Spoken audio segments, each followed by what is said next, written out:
అనకాపల్లిలో మన పార్టీ కార్యాలయం అండి. ఈ కార్యాలయానికి ఒక ప్రత్యేకత ఉంది.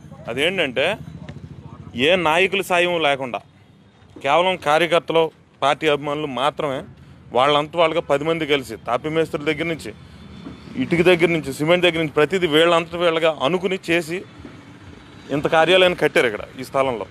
ఇది నిజంగా ఒక కొత్త నాది. అంటే స్టేట్ మొత్తంలో ఇలా మరి కార్యకర్తలు మాత్రం వాళ్ళంతా వాళ్ళగా అనుకుని ఏ నాయకులు సాయం లేకుండా కట్టిన కార్యాలయం ఇంకోటి ఉందా అంటే ఐఎమ్ నాట్ షూర్. చూడండి.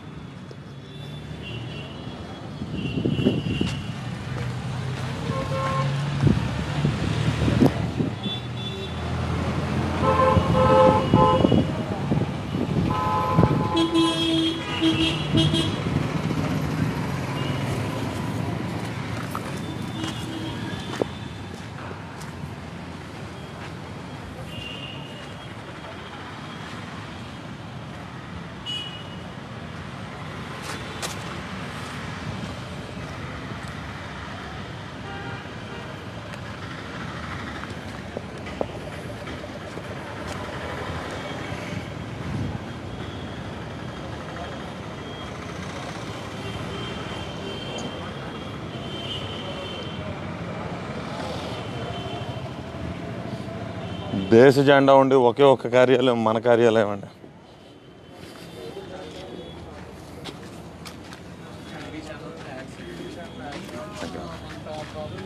చాలా మంది ఇంకా నాలెడ్జ్ లేదండి. పార్టీ గుర్తు ఏంటన్నది బాగా లేదు. మేము ఎన్ఆర్ఐస్ కానీ ఏదైనా కోరుతున్నాం అంటే మేము ఏదైనా చేస్తే స్పాన్సర్ చేయగలిగితే గ్రాడ్యుయేషన్ ఎందుకంటే రిక్వైర్మెంట్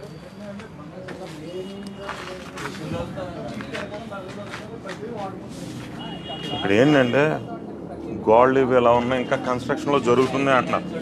కాకపోతే ఒక విషయం గుర్తుపెట్టుకోవాలండి, ఇది సామాన్యులందరూ వాళ్ళంతా వాళ్ళకి అనుకుని చేసింది. ఒక గుడి కట్టినప్పుడు ఎలాగో ఇది అలాగే నెమ్మదిగా దీని రూపం ఇదే చెందుతుంది.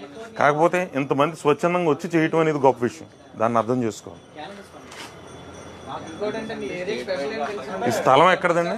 స్థలం ఎవరిదండి? ఇది స్థలం ఇది ఒక మామూలు వ్యాపారి, అనకాపల్లికి సంబంధించిన వ్యాపారి. ఆయన దగ్గర నుంచి మనం లీజుకి తీసుకున్నారండి. ఓకే, స్థలాన్ని లీజుకి తీసుకున్నారండి. కార్యాలయం మాత్రం అందరూ కలిపి అనుకుని తయారు చేసింది. Really great. సో ప్రాబ్లం మీరు అన్నట్టు స్టేట్లో ఇదే ఫస్ట్ కార్యాలయం ఉంటుంది. ఓన్లీ నాయకుల సాయం లేకుండా కార్యకర్తలు మాత్రమే నిర్మించుకున్నారు.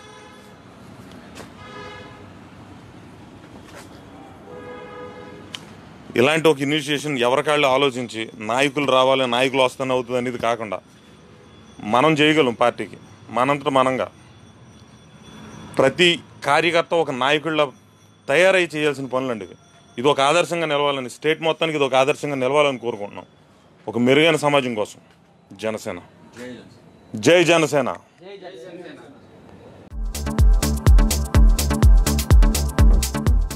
Please subscribe to new waves. ఇలాంటి మరిన్ని మంచి వీడియోలు కావాలని కోరుకుంటున్నారా? అయితే పక్కనే ఉన్న గంట సింబల్ను క్లిక్ చేయండి. అలాగే సబ్స్క్రైబ్ చేయండి.